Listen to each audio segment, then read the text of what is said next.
I call the meeting to order. This is the Raleigh Municipal Light Board meeting of January 8th, 2013. And as a disclaimer, this meeting is being video and audio recorded. The first item on the agenda is review and approve meeting minutes from previous meetings if available. Okay, we do have minutes from November 20th, 2012 and December 12th, 2012. Is there any comments on the November 20th? Fine with me. No comments, no? Okay, actually, I do have a comment. It opens with the chairman opening the meeting at 7:02 p.m. and then it mentions entering into executive session for the purpose of conducting strategy with respect to collective bargaining or litigation. I think, Eric, what we need to do is have the motion there. So Okay. we actually opened the meeting, and then during the open meeting, we went in, made a motion to go into executive session by roll call vote. So that particular section of the minutes needs to be modified a little bit. Not a problem. So, and we did close the executive session by roll call vote, which is correct. Okay, Other than that, I don't have anything else. okay, I can amend those. Okay, so we will put these on hold until the Sure. amendment comes through? Yep. Okay, that'll work. Okay, we have the minutes for December 12th, 2012. Has everybody had a chance to read them? Yep. Are there any Yeah. comments? Hearing no comments, I may entertain a motion to approve the minutes of November 12th. I'm sorry, December 12th.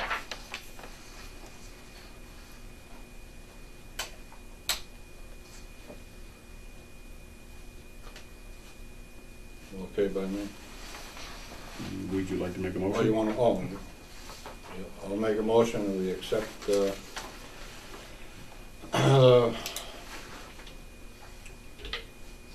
Second? I'm trying to think of the month. Yeah. December 12th? December 12th. December 12th. Come on, guys, I gotta do it all. Uh, Motion made? Second. Second. Motion made and seconded to accept the minutes of December 12th, 2012. All those in favor signify by saying aye. Aye. Aye. Opposed? Motion carried. Do you have a master copy, Dan? Yes, I do.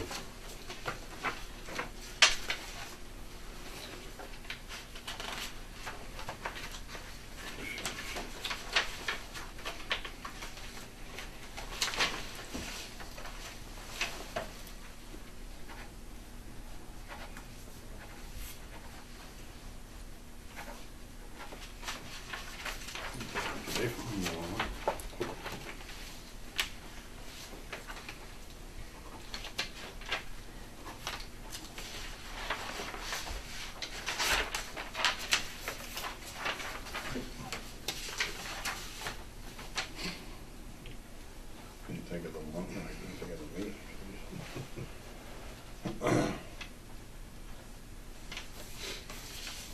Thank you, Ken. Thank you, gentlemen. You're welcome. Agenda item number 2, Daniels Road property, bring new manager up to speed and discuss property future.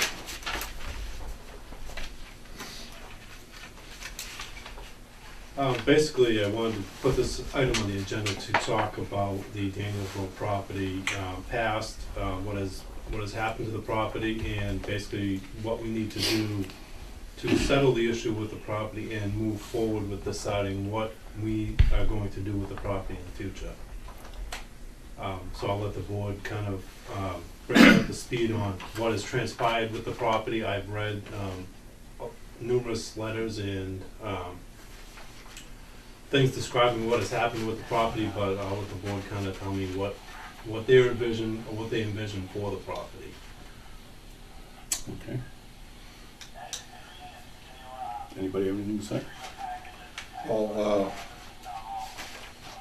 I think we talked about tearing the barn down before. Well, there was some talk about that, yes. I mean, do you have any, well, let's start from the beginning. Do you have any plans from other, I mean, a long time ago you brought up about housing. Well, I mean, to go back to the beginning, the property was in a life estate to William Daniels. And unfortunately, last April, early March, Bill passed away, which he was the last member of the family to have to hold the life estate. So the property reverted per agreement and deed to the light department, Town of Raleigh Municipal Lighting Plan. As I recall, the first meeting we had after that had transpired, the property was brought up, and there was suggestion that we call the fire department and burn the building down. I didn't feel that that was the appropriate thing to do. One of the suggestions I made was to discuss it with the housing authority to see if they would be interested in converting it into housing unit to be handled by the housing authority, Town of Raleigh Housing Authority. That didn't seem to really go anywhere at some point. As I remember the meeting, the actual disposition of the property at that point was tabled. And there wasn't anything else done as far as I know. So I didn't make all of the meetings, but there's nothing I remember going on after that. Other than we had some discussion about the barn, felt that it was in fairly rough shape. Did a survey on it. I believe the previous manager went to the Historic Commission and got a demolition permit. Also went to the building inspector and got approval for demolition. The last I knew of that issue was there was some quotes sought to do that work. One of the elements that was missing from those quotes was the prevailing wage. And that seemed to just disappear. So I don't know what happened to that. What we can do, and as far as I understand, the barn has been condemned as an unsafe structure. Correct. I mean, the building inspector has deemed it so that like I said, the Historic Commission, not the Historic District Commission because they don't have jurisdiction, but the Historical Commission, under the Town of Raleigh Demolition Delay Bylaw, approved the demolition. Okay. What I would suggest is that we put this back out for quotes. Since from what I saw, the other quotes, the value of that is under the $10,000 threshold for the sealed bid, so we should get at least 3 quotes for the demolition of the barn. Okay. Citing prevailing wage on those quotes. And I think that'll take you over the 10,000. That was part of the issue before. Okay, all right. Was the fact that it hadn't been advertised as a prevailing wage project, and if that's going to push it over the 10,000. Just a quick question on the prevailing wage. You're saying that because it's a public project? Is that why the prevailing wage? Yes. Yeah. Okay. Yeah. All right. Yeah. Just to let you know, anybody that's in business and they have a corporation, say there were 2 employees, 3 employees, 4 employees, if they're all part of that corporation, they don't have to pay the prevailing wage. But, and that may be true, Ken, Dave, but it's a town policy to include that in the process. Yes. I mean, we have to meet the requirements of the state law, the bidding laws, so, that's 32B. So, it should be something that's added. Whether we have to pay it or not, that's another issue. Okay. But we don't know that until after we've gone out. There was a memo from the lawyer as far as the prevailing wage and the amount. Let me reference it real quick.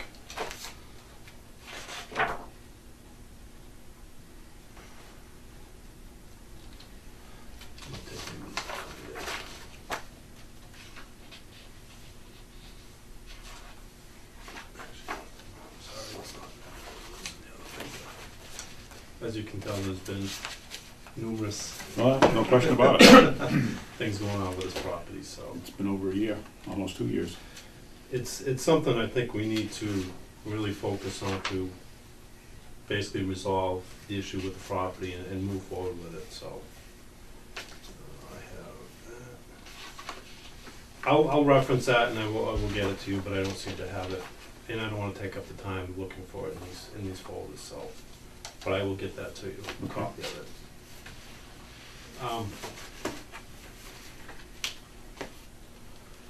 So we agree that we can move forward with requesting quotes for the demolition of the barn.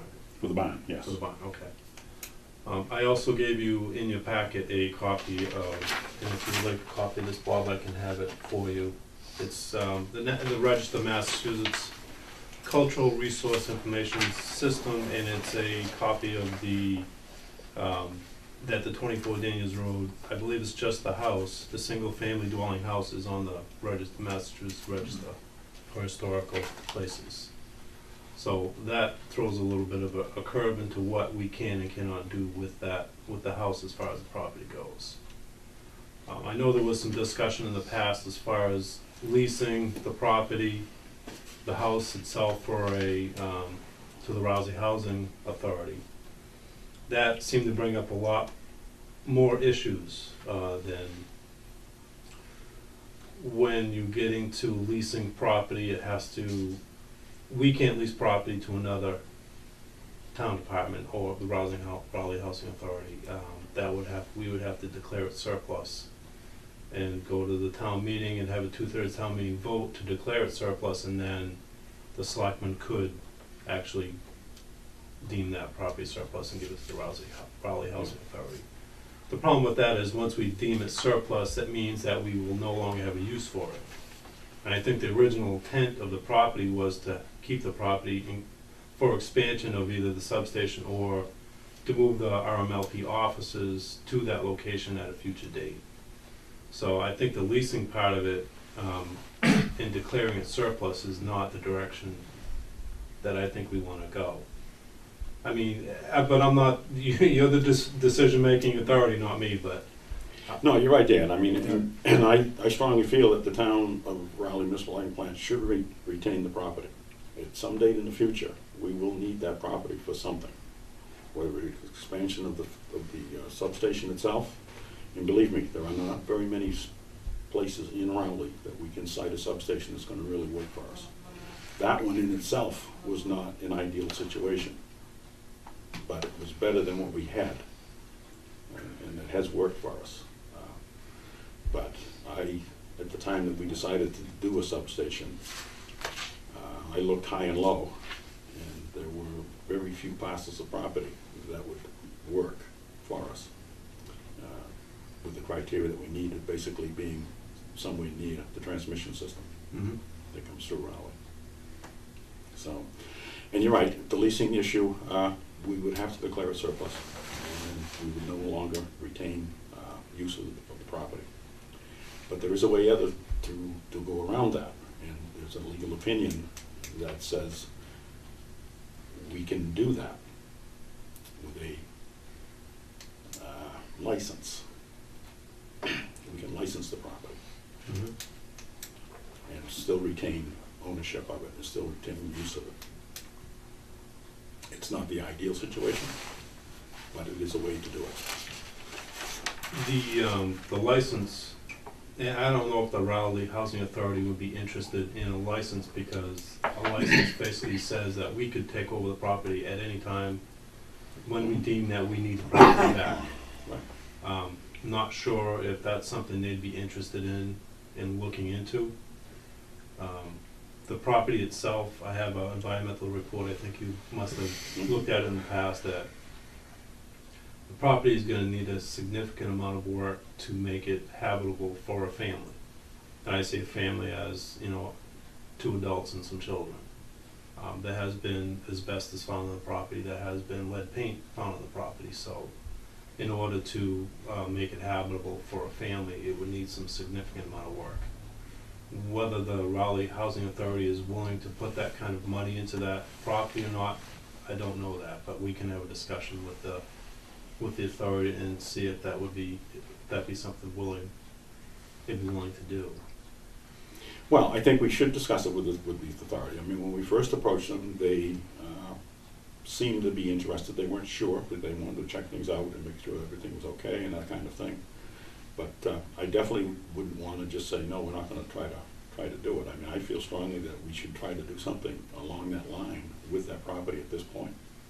And I agree with you. I mean, the license would be a license, and we could say to them, okay, but I think there could be a agreement with the license, along with the license, saying, if we decide we want to use the property, for whatever reason, we could give them notice. Would it be 6 months, a year, whatever? I mean, it's something that can be worked out in an agreement. I'm sure that if we had we would need a lawyer involved in drawing up the license. Well, no question about it, no question about it, yeah, it's not something you're gonna do off the top of the desk. I mean, Right. it's something we have to, we would work with them and their legal people. Mhm. So, I mean, I still think we should try to do something with the property. Unfortunately, the property isn't as good as it used to be. And there's some issues that have to be addressed there also. Mhm. So, I think before we do a lot of different things that you're suggesting, I think we should contact the housing authority, see if they want it, see if the state is gonna wanna put money into a property that they don't own first before we, we'll see if they're interested in it before we do a lot of things. That would be the main thing, I would think. mhm. Well, I think we need to talk to housing authority, see if they're still interested. I mean, that obviously is the key issue. Yeah, that, and see if the state will, fund the money for, Well, I'm not sure that the state has to fund the money, oh, they don't? David, because it seems to me a previous manager said that the house would be put back into its original condition at some point in time. Well, yeah, but I think there's laws that, the state, I think you can't just, you have to bring it up to code for the state to have people in there. I mean, they're very fussy on that, that's all I'm saying. And what's the code problems? I don't know, you'd have to ask, it's whatever the housing authority, the state recommends, Things have to have a bathroom, certain size, different things in it, you gotta check the plumbing. I mean, I know I've been an electrical inspector since '95, and I've never done any permit on that house as electric. I don't know about anything else. And that'd be one thing. I mean, I'm sure you're gonna have to add, wiring, you have to check wiring, you have to Well, look up I the code. can guarantee you, we're gonna check wiring, we're gonna add wiring, and you know why. But, that's kind of putting the cart before the house. In general, I'm not Well, I trying to understand, make anything about it, No. Bob. I understand, Dave. And, unfortunately, there were some things that happened there that, We know that, it's been brought up 100 times, and I'm sure it's gonna bring up 100 more times, Bob. wow, it's, I'm just saying, Yes, sir. just check with that first. Robert Snow, 7 Saunders Lane. In regards to Daniels Road, it's on the agenda today. I have a few questions. The house at 24 Daniels Road was dismantled, okay? Flooring, wiring, piping, and furnace. Again, Dave. It was dispersed to members of officials, town officials. I was wondering about the investigation, what the status of this is. Also, in regards to Daniels Road, we have to look at, there was also brought up an audit. An audit was conducted by the Light Department. What is the status of the audit? Also, back in April 2011, there was some salvage taken out of 24 Daniels Road. It was brought up to Nichols Salvage. It was $786 was given back in cash. Okay, that is part of the audit. That was in April 2011. There is deposit on the audit as of October 2011 of 2 deposits.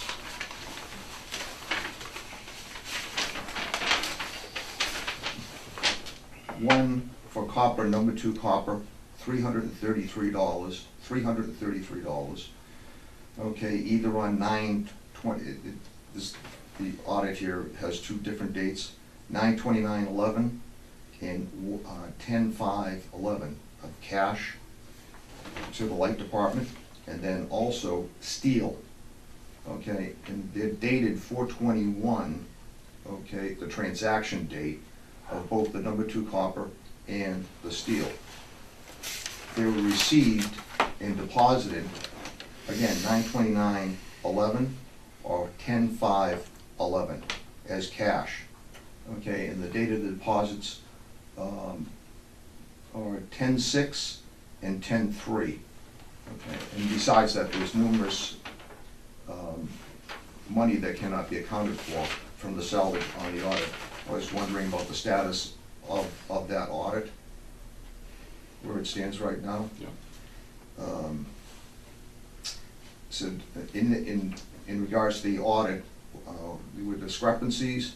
There was $48,827 worth of scrap metal done in the audit, of which $23,953, or 50%, are traceable deposits.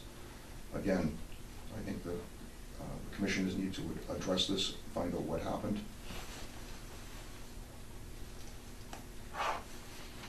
Okay. I realize, I think we had an inventory audit letter back in probably early 2012, sometime around February, April. But it really didn't address, to my satisfaction at least, what had actually transpired there. There was also some inquiries as to some supposedly donations that were made of materials. Any donations of materials have to be accepted by the Board of Selectmen as gifts and voted on. Right. And I had actually sent a letter to as the chairman of the board, I sent a letter to the then manager and requested the information so that we could accept those as gifts. And pretty much had the door shut in my face. And at the end of the letter that she sent me back, basically said she was all done with it. And unfortunately, at that point, about a week later, she was gone anyway. So there really hasn't been anything else done, to my knowledge, after that. So I'm not sure exactly where we stand as far as those things. I know there was some question about rebuilding the house, putting the stuff back together with volunteer labor. I think that raises its own issues as to workman's compensation requirements, licensing, qualified people, a lot of issues that show up when you try to do that. I have one other question. Okay. My question is, why is the Light Commission meeting this morning at 10 a.m. when they were meeting at night in full view of the public? And if anybody, any working person could come to the meeting, in order for a working person would have to take a day off and come to the commission meeting at 10 a.m. in the morning. If it's at night, and it's the Board of Selectmen or the Conservation Commission or anything else, all meet at night, the planning board, so that they can conduct business. Right. Dave, you made the motion and Yeah, made the argument to meet here today at 10 o'clock. Do you want to answer that question? I'm not looking for an argument here. It's been here for, ever since I've been here, and I guess even when you were here, it used to be every first two, Let me mention, it was actually the second Wednesday of the month when I was here, and it was at 7 o'clock at night. okay, and when I came, it was Tuesdays, and at 9 o'clock. And I don't know, how long what was it been? I don't know when it started. Do you know when it started on Tuesdays? I have no idea. Neither do I. I mean, and I just felt that we were bringing, Eric can do minutes, he'd come at night, we're paying extra. This way here, everything's here. If we need any answers, it's here. Usually as long as I've been here, I think we had one time that we had people come in, and that's when we were gonna raise a rate, I think with the elderly or something. I think we're doing away with the discount, and that was taken care of. And I think the times that we had the meetings at night, that I can recall, is only a time that we had people there was when we had a newly elected commissioner, and I've never seen anybody different that came to a meeting at night that I recall. And I just feel it was more convenient. That's why I made the motion. So if that's a problem, and we're having it on TV here, I think I don't know who comes out, nobody ever came at night, so that never came to my thought. I mean, as many times you have a selectmen meeting, there's nobody there. The ZBA, I mean, you have it when someone has to bring up something, or, you know, I can see that, but I don't know, I just never had a problem. Excuse me, as chairman of the Board of Selectmen, I've asked for full transparency in all boards, and I've done it with our board. We meet at night so that the public, whether they want to or not want to, they can come in and for citizen query or for anything that is on the agenda. I feel that you're not giving the public the ability to come to a meeting when you conduct it at 10 o'clock in the morning. Good point. And Dave, I know you've made an issue about hiring Eric. No, I didn't make an issue, I'm just Well, saying, I mean, everybody's here, it's always been here. Right, but that's one of your arguments, saying we can save money because we have Eric here Oh. working. Just a point. Technically speaking, the board should record its own minutes. That's why you elect a clerk to the board.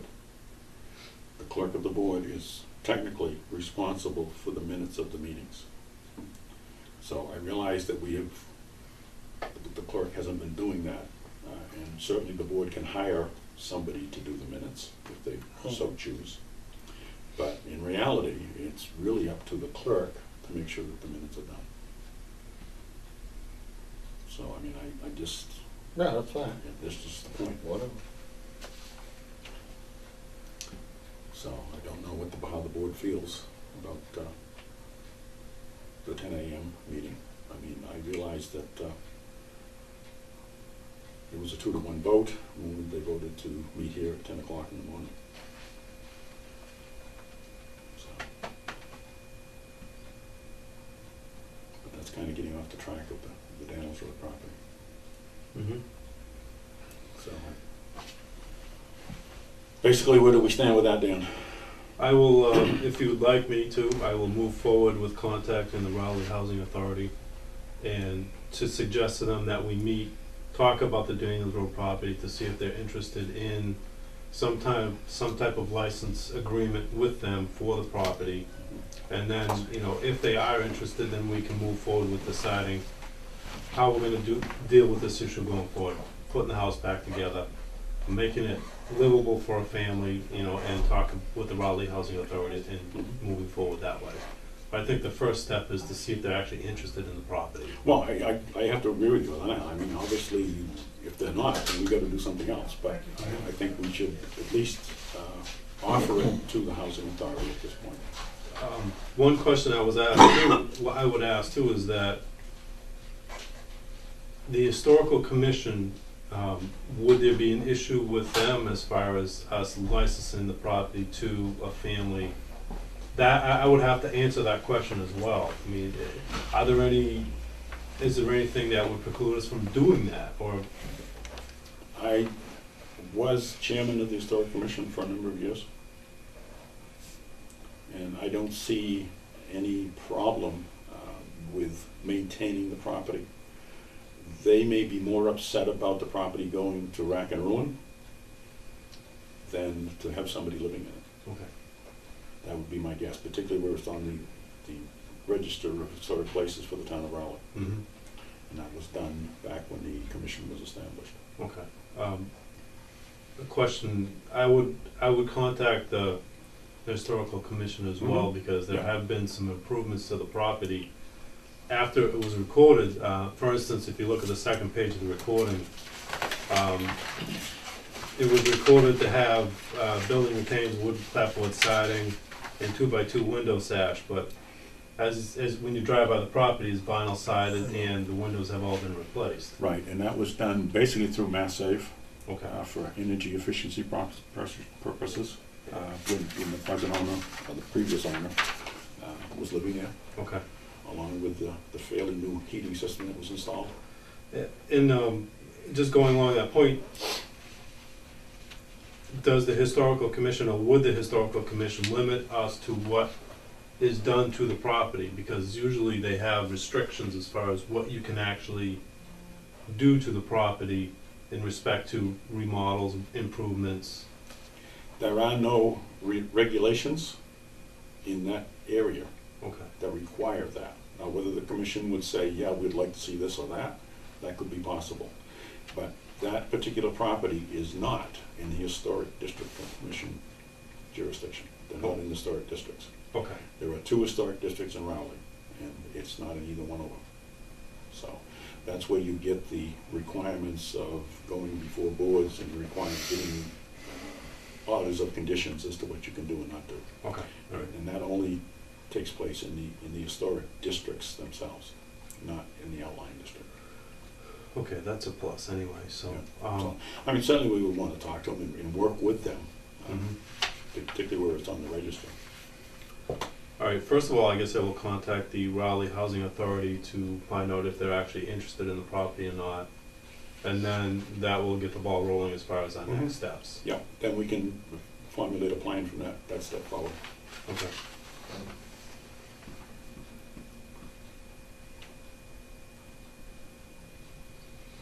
Is there any other discussion on the Danielsville property? Is there any discussion on the chairman of the Board of Selectmen's inquiry as to the other issues that he brought up? Well, you're gonna have them look into what Mrs. Snow asked for, you're gonna, talking about the audit and all that, you can Well, I have the mean, manager look into that, you said you weren't happy with, I didn't know nothing about it, so I don't, you had a lot of conversations with, the other manager, I don't, you know, well, I mean, I think there's some wasn't brought issues up at a there, meeting. particularly dealing with the house side of it, that need to be addressed. In fact, if there is donations made, those have never been accepted. And I think we need to deal with that. I don't know, I mean, I haven't been into the property I since don't either, so. last September, I believe, Oh. 2011, September of 2011. September 2011, I believe it was the 29th of September Okay. 2011. That's when the Housing Authority chairperson, not the chairperson of the board, but the manager of the Housing Authority came to me and wanted to look at the property to see what condition it was in, et cetera, Mhm. because they were still interested at that point in doing something. Chairman Snow happened to be there and said he'd like to go also. So the 3 of us went there, and that's when we discovered the issues that arose at that point. A question, was there ever an inventory taking of the property after the previous owner had moved out, or as I understand it, he was deceased? Well, yes, Mr. Daniels passed away. The family cleaned out the house and the property, cleaned the property, took what they felt was needed to take, and the rest was left there. As far as to my knowledge, there was never an inventory of what was left over after the fact, Okay. other than the house itself. I mean, obviously the house and the barn and the garage were still there. From what I understand, there's been other people involved in this, in articles in the house that were removed from the house. It's not just RMLP issues, Right. it's other people in town It as was well. personal property that was there.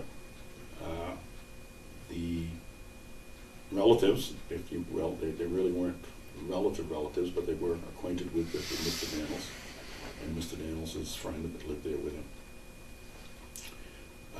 Indicated to me that there were some things there they thought the Historical Society, Raleigh Historical Society might like. told me to go look and take whatever I thought was appropriate. Okay. And I did do that. And there is an inventory of that material. Okay. And it's at the Raleigh Historical Society. But if there's any other inventories, I have no knowledge of those. All right. How do you want to proceed on that question as far as the chairman of the board of selectmen brought up? As far as, Well, the audit itself, I'm not sure. well, I think You the have- the audit he required was what was the damage to the property. Okay, If I don't want to put words in the chairman's mouth, but I think that's what was the crux of that audit, to look at it and see what damage and what repairs needed to be made. well, I'm sorry, are you talking about the scrap metal audit or an audit that, because I, No, from what I this was understand- an audit of the property itself. The scrap metal audit was a separate issue, Okay. and that encompassed more than just the Daniels Road property. Mhm. If I remember right, that went back to like 2002. Yes, and that was, the catalyst for this whole thing was, we requested the police come down on 9/29. They came down, they looked at the property, and then there was an inquiry done by Inspector Gamache. Inspector Gamache went out, asked, talked to people, did. And from there, then it went into what happened, scrap metal. And then we found out that they had taken scrap from the house up to Nichols. Mhm. And then we found out there was, in the first police report, it was recorded as monies. And I asked, what was it, monies? Was it cash or check? I found out it was cash. At that point, alarm bells went off in my head. I belonged 40 years in utilities, working utilities. So immediately I asked for an audit on that. And that was what triggered the larger audit. Mhm. So to find out, and then we found all the discrepancies in the audit that came back. Okay. From what I understand, the scrap metal audit was completed. As far as the other audit that you were speaking of, I have no knowledge of if that was ever done, completed. Well, there was a report made, but it was a verbal report, and then it was just basically said that was going to be the end of it. They weren't going to do anything else about it. So, and we still don't know where some of the stuff went. Okay. From what I understand, there was the police didn't find anything that would move them to do any further investigation, like there was no wrongdoing as far as that goes. So basically, that portion of it is settled. Right. No, the other audit was an audit requested by the chairman of the board, actually the board of selectmen themselves, I guess. Okay. And the report came back, but it really didn't give us any information. Okay. Dan, have you read the police report from 9/29? No, I have not. Okay, I can give you a copy of that. Thank you. So I guess, how would you like me to to move forward with that portion, with the question from? Well, I think we need to go back and look at what might have been produced as far as documents that were requested back, and that was back in the beginning of 2012, that those requests were made by the board. Okay. I think the letters are there in the The file. letters, I have the letters here, Yeah, yeah. and then the responses to them from the light department Okay. should be there also. I will look into that more and see what, if any, response that needs to be made to the Board of Selectmen as far as the request on and we can actually bring this up at the next meeting to make sure that everybody is understood of what and how we're going to proceed as far as that goes. But I will be in contact with you as far as, once I look over those letters and responses from the selectmen and responses from RMLP, Yep. I will be better able to respond to that.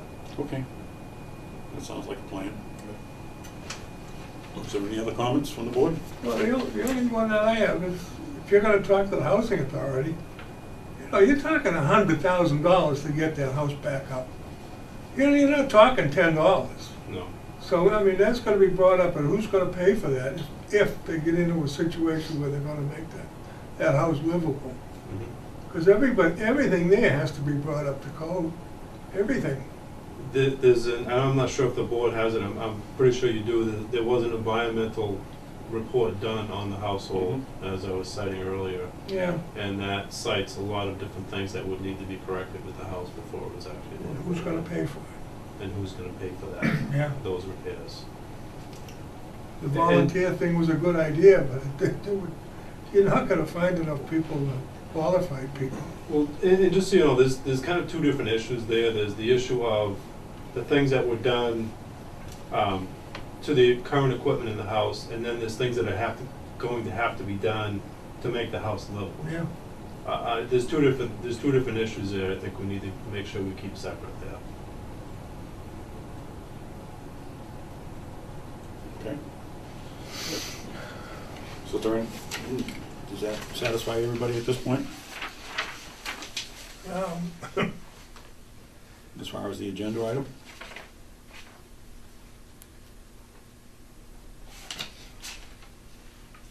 make a Can I motion. just, Well, I don't know if one we more need. thing on the bond is we have to go through the Conservation Commission. Okay. That's been part of the, That was hang up on that. one of the other issues that we ran into. because it's within 200 feet of the Oh, the brook. wet brook, yeah. So there's about 4 feet of that corner that's in the 200 feet. So we have to go through so that Okay. just hasn't been done. You probably need to get an order of conditions at that point. Will that process have to be started over as we did before? So Yeah. that process will be started over. So I mean, that's gotta be done before we can even put it up to bid, so they know what they're bidding on for the conditions. Okay. The well doesn't come into effect there, does it? I That open well there? I don't think so. No. I don't know. I mean, Yeah, I No, don't it's know. only in relationship to the brook, the distance from the brook, which probably means just a silt fence and some bales during Oh, yeah, yeah, the demolition. Okay, yeah. Okay. you all set, Mr. Chairman? Okay. Okay, the next agenda item is number 3, and it's RMLP electric rates. I put this item on the agenda just to apprise the board of where we are with our electric rates and the fact that this month we're gonna reduce the PPA charge on the bill from .1085 to .1035, which is a 0.5% reduction in the PPA rate. And I did this because our new contract going forward was less expensive than the previous contract, and I'm gonna keep looking at this rate going forward, looking at our income and our expenses going forward, and maybe even drop the rate, looking at it on a monthly basis and make sure that we're where we wanna be, and if we're ahead of where we wanna be, drop that rate accordingly. And that's what the rate is all about, is to make sure that we can balance that. Do we have any projection, Dan, of what the percentage of profit is going to be? No, I don't at this time. That would be interesting to see that figure. As you, I'm sure you're well aware, the state recommends 8% Right. maximum rate of return. I believe we'll be well within that.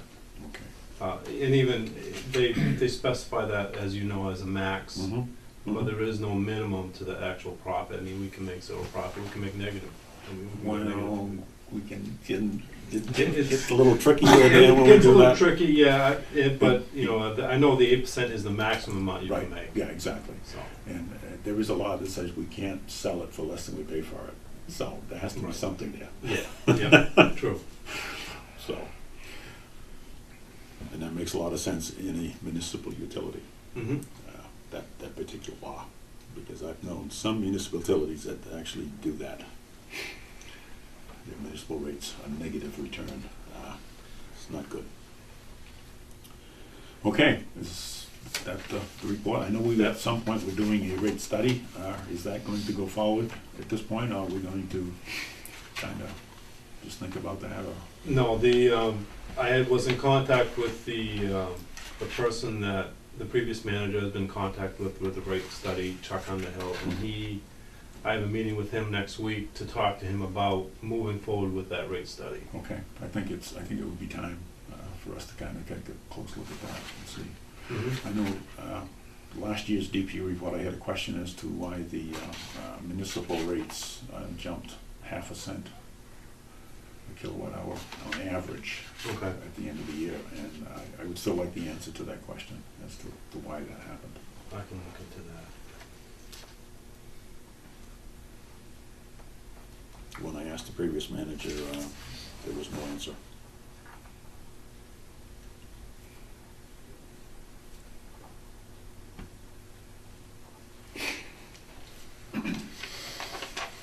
Okay, is there any other questions on the rates?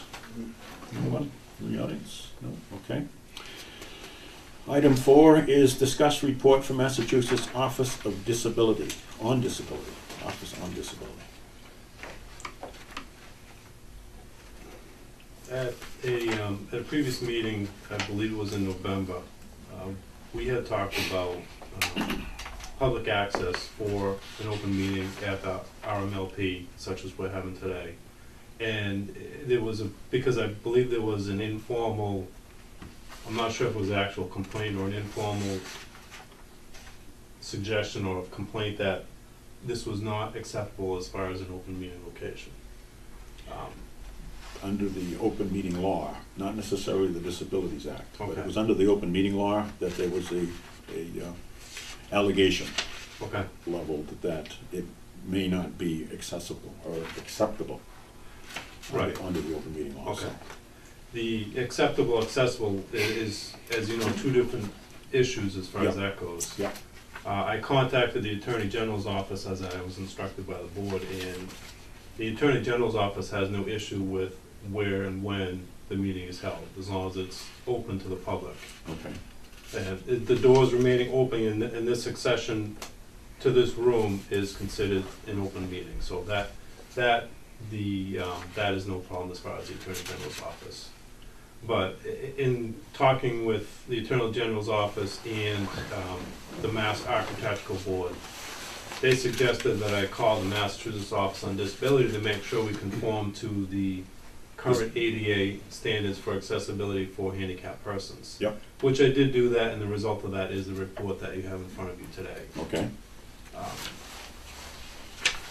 Would you like a copy of the Sure. report? Sure, Anthony. Yeah, you-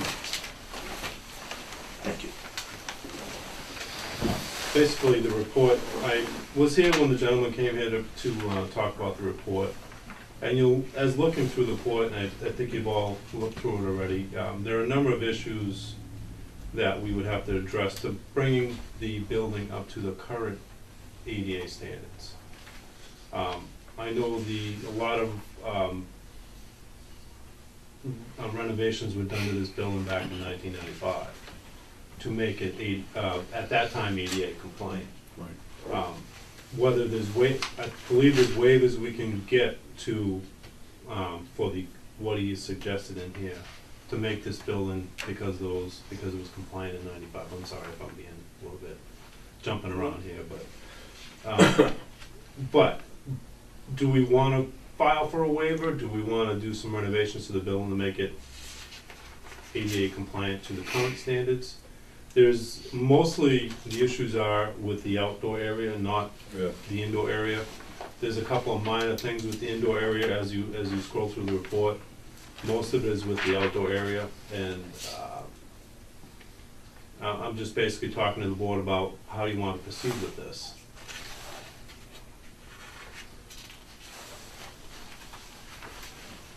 Well, I think as a member of the board, that we should make it as accessible as possible for the handicapped. Mm-hmm. If we have a handicapped resident or ratepayer that wanted to come here and attend a meeting, we shouldn't make it difficult for them to get here. No, and it all, And, well, I'm sorry. no, technically, we do have some issues. Whether we can get a waiver for those and that makes it better for them to be able to get here, or it doesn't impede them from getting here, I should say, Yeah. then that would be fine. But if we make the changes and it makes it easier for somebody to get into the building, I think that's the way we should go. And, you know, all, taking aside the issue of public meeting, but also just access to the building alone. I mean, Right. you know, there's, like I said, there's two different issues. There's the open meeting issue, and then there's just regular access to the building. Right. So, and this, what's described outside is basically access to the building itself. Right. Yeah. So, in fact, we can make it easy for somebody, then we should do it. Okay. That's what I think. I mean, if there's some technical issues such as the sign not being in the right place, I mean, that's fairly easy. Mhm. I noticed in there that they had some railing issues. I don't know what it would involve to extend the railings out to meet the requirements.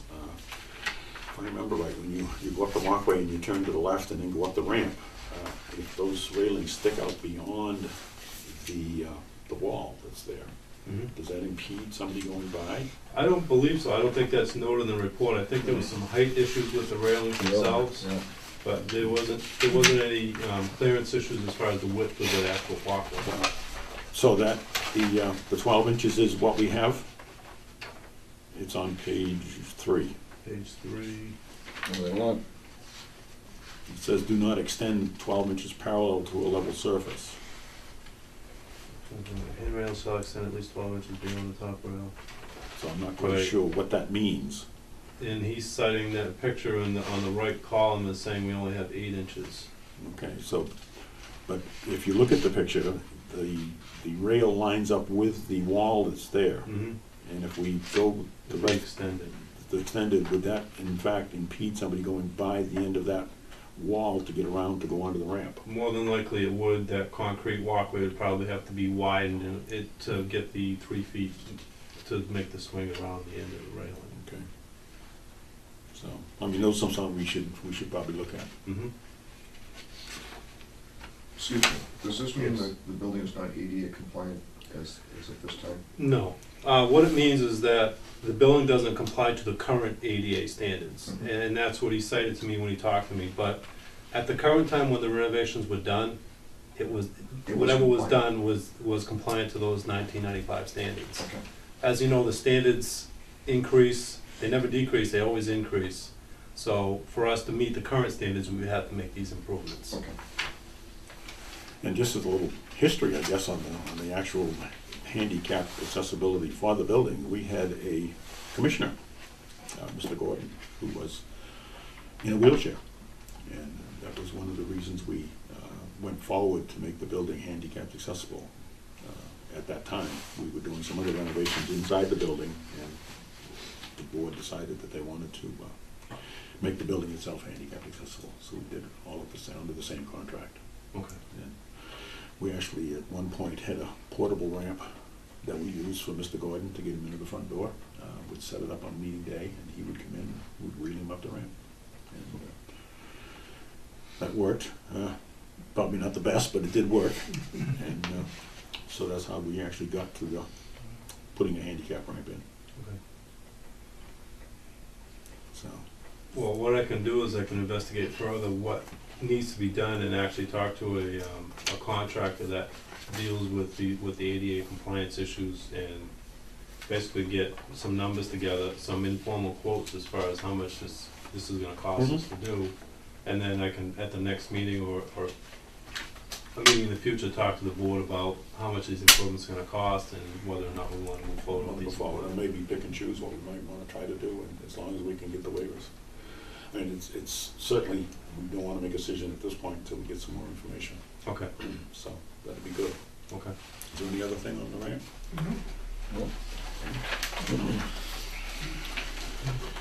Okay, item number 5, questions on payroll procedure.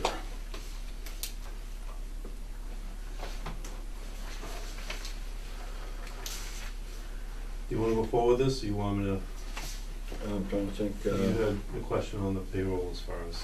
oh yeah, you know, when we sign the payroll, we come in, we sign a blank piece of paper, and I know where everything is getting so technical now. You can't do this, you can't do that, and so forth. Why do we come in and sign a blank piece of paper on the payroll? When, you know, the manager is the one that takes care of the payroll, he checks it. Do you check it? Oh, yeah, of course they do.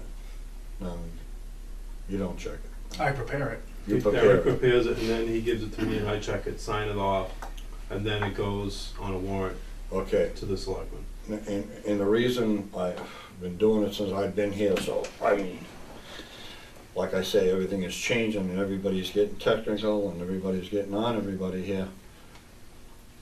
I don't like now signing a blank piece of paper for payroll. What I would suggest. Why are we doing that? Why- The payroll has to be into the town office by 10 o'clock 10 o'clock Thursday morning. Thursday morning. The payroll is completed by 9 AM. Correct. Yep. So I would assume that if you wanted to come in at 9 AM on Thursday morning, the payroll would be ready and you would have more information or more backup at that point in time to basically see what the payroll's all about and see what. Well, I do work for a living, being retired, it'd be I difficult to understand, come yeah. in at that time. Yeah. I'm just going for suggestions here, seeing what we can do, or Mhm. there's nothing else we can do, Well, I mean, I understand what you're saying, Dave, and they were at times signed when they were blank. I gave that up a year ago. I will not sign a blank payroll, okay? and I am signing them now on Friday morning. I will look at them, and if I approve them, I will sign them on Friday morning. I'm a little confused here. Why? You're signing them Friday, and we're supposed to have them in before Thursday? They're supposed to be down at the town hall on Thursday morning. But you just said so you're signing them the day after, right? Yes. So why are we signing it before then? I have no idea. I don't know why you signed them the day before. I don't know why you signed a blank payroll. That's it. The town accountant is in charge of the payroll and in charge of the vouchers, invoices, bill payments. And her requirements are that there be a majority board signatures on both the payroll and the warrants. That's where that comes from. All right, well, I'll ask probably another foolish question here. So if I don't sign it on Tuesday, you don't sign it till Friday, what happens to the payroll for the men? It doesn't go through. There has to be a majority on the payroll. Okay, something's gotta be changed, I would think, wouldn't you? Well, and I would think it would have to be the person that signs it has to make a change. Because every other department in the town of Rowley does it that way. They sign their warrants, they turn them in on Thursday, and the bills go out. They're approved by the Board of Selectmen between Friday and Tuesday, I believe. And they go back up to the town accountant, or actually go to the treasurer at that point, and the checks are cut. So there is a process in place that is followed. And it appears that the light board's the only one that's not following the process at this point, if that's the way you want to do it.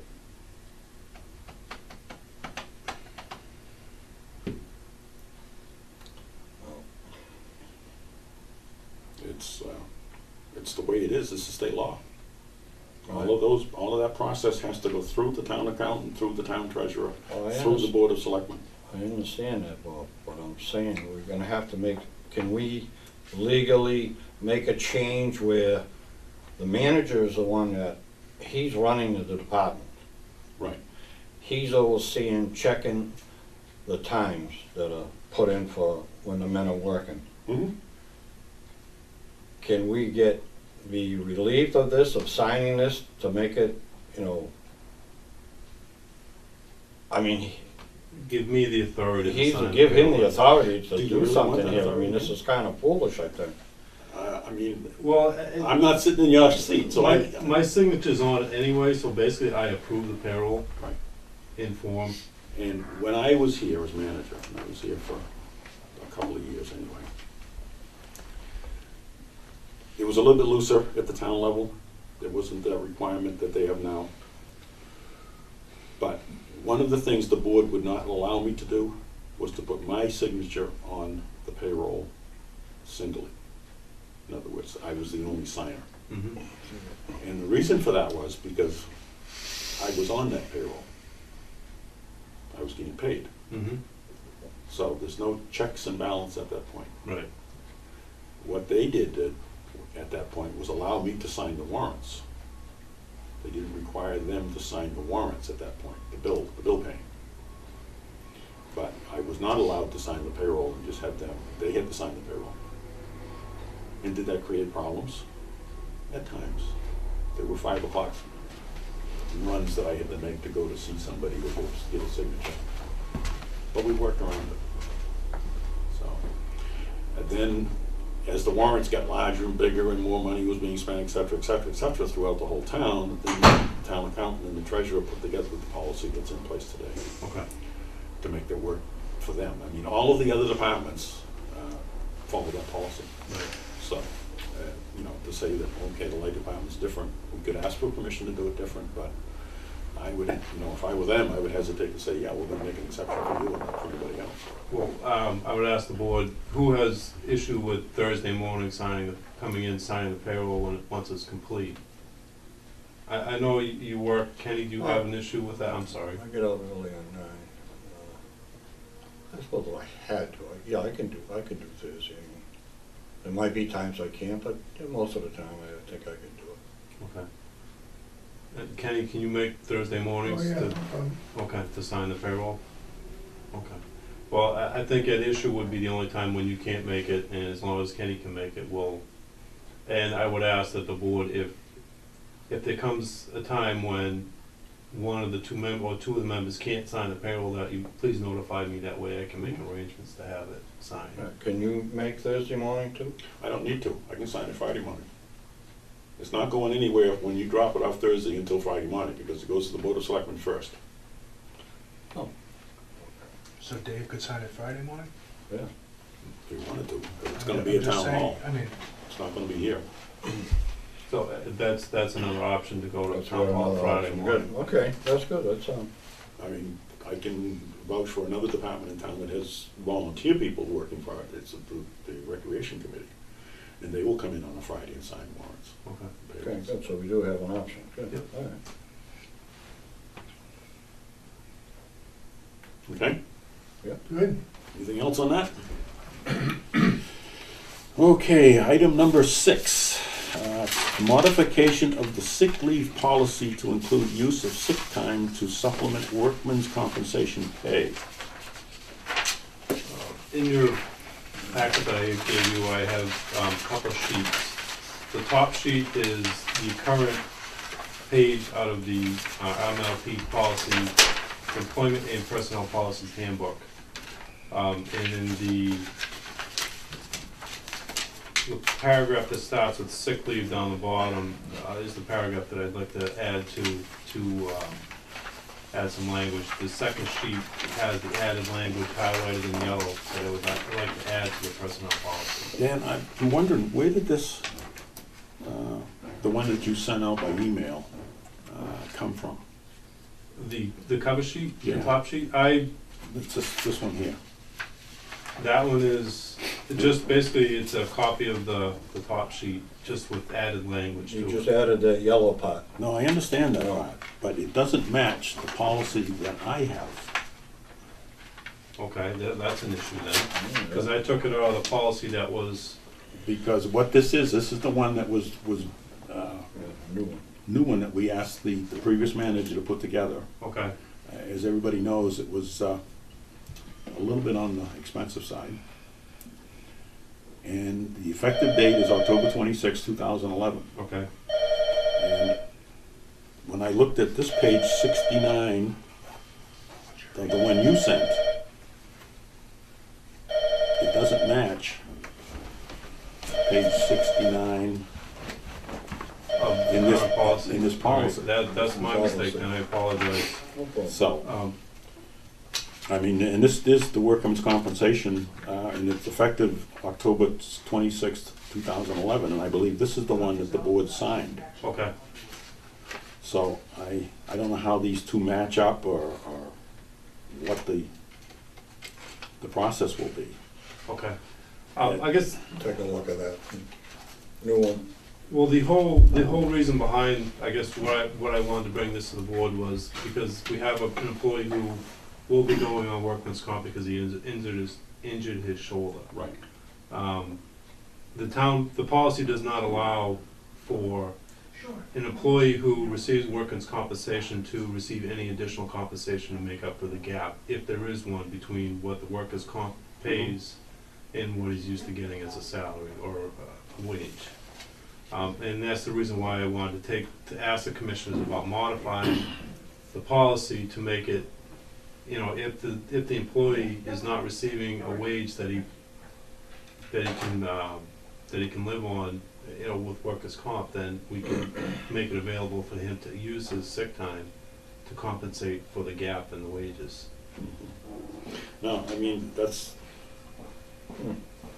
typically negotiated, I think, in the union type contracts, isn't that a negotiated issue? More than likely it Which is is. a give and take.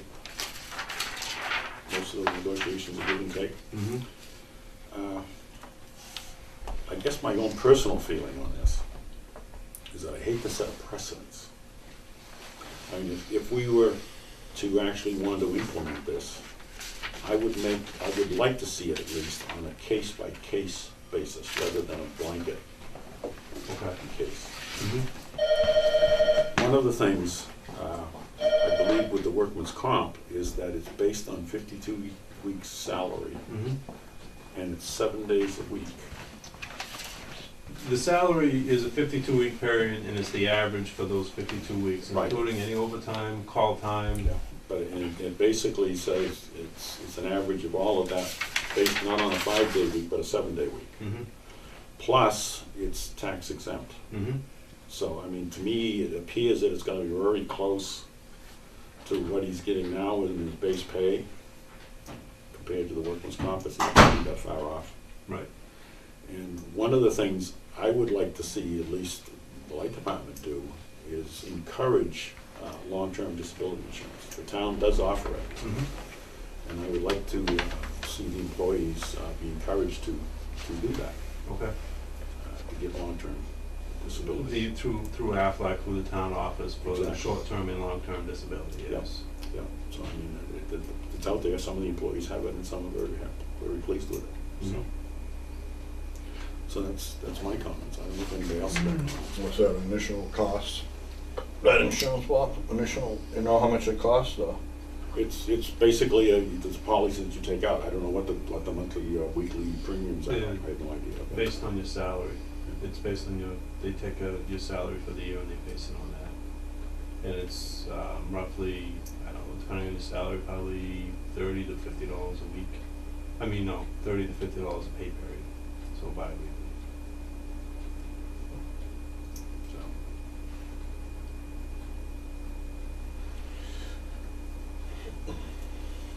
Well. So what are you saying, well, you wanna get the correct copy, well, I mean, I first of all. yeah, and I would just when I looked it up in the policy, kind of the reason I looked at it because it started off with those You must small have a letters. copy of the new one, right? yeah, I do.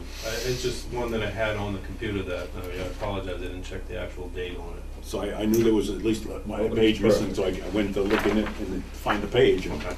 yeah, I couldn't get the numbers to match up. So,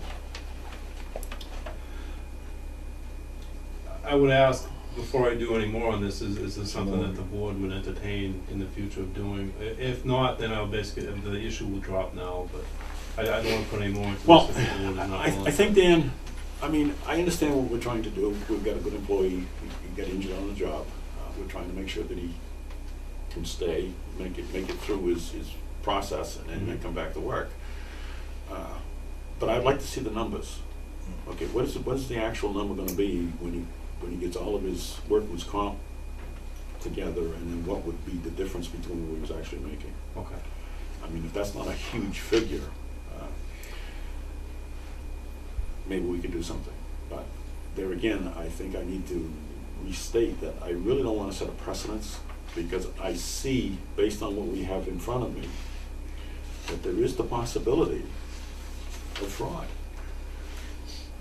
I mean, and we don't really have any way to address that. Mm-hmm. If somebody just says, well, gee, I can make as much money working today as if I hurt my arm and then go out and work with comp and get the same paycheck, why should I work? Why do I need to work? Yeah, I understand. Well, I think that. they come out anyway and check you periodically now. I know when I had something with me when I was in business, I mean, they were out all the time, they'd even come to the doctor's visit with you. Right, but I mean, can you get a doctor to sign off? Absolutely you can. I suppose you did. It's, you know, do I really want to trust the doctors? No, I know. I don't think so. I mean, nothing against doctors, they do help me out a little bit once in a while, but I just Yeah, don't don't. say that, you're on TV, the Well, doctor sees that. yeah, It's not who gonna take knows? you as a patient. That's the way it goes, you know, but, no, I think, I understand where Dan's coming from, and I have to commend him for trying to help out the employee, but there again, I think we need to be able to justify this and, when the questions are asked, Okay. so. Okay. All right, I will do some more on this, and I'll be back with the board at another meeting Okay, to address it further. Yeah. that should be good.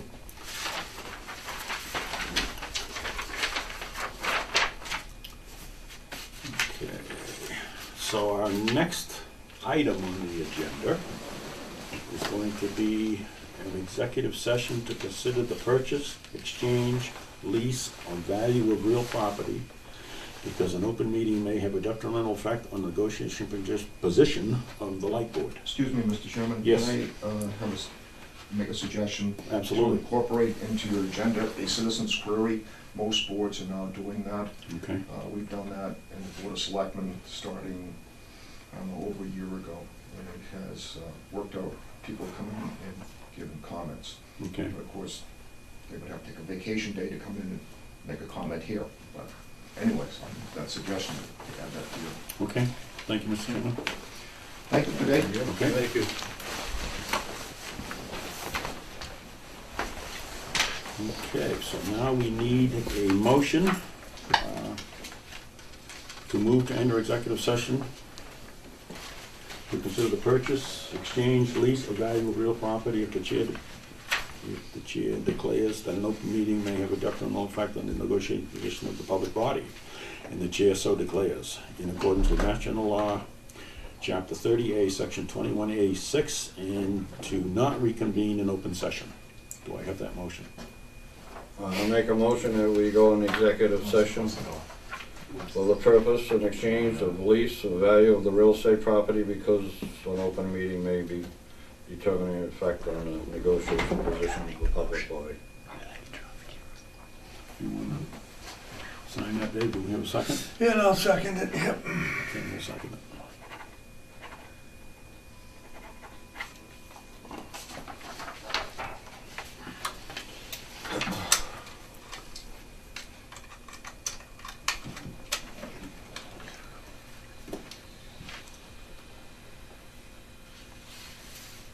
Motion made and seconded by roll call vote. All those in favor? Aye, Dave O'Mac. Ken Keys. Aye. Bob Mary. We are now in executive session.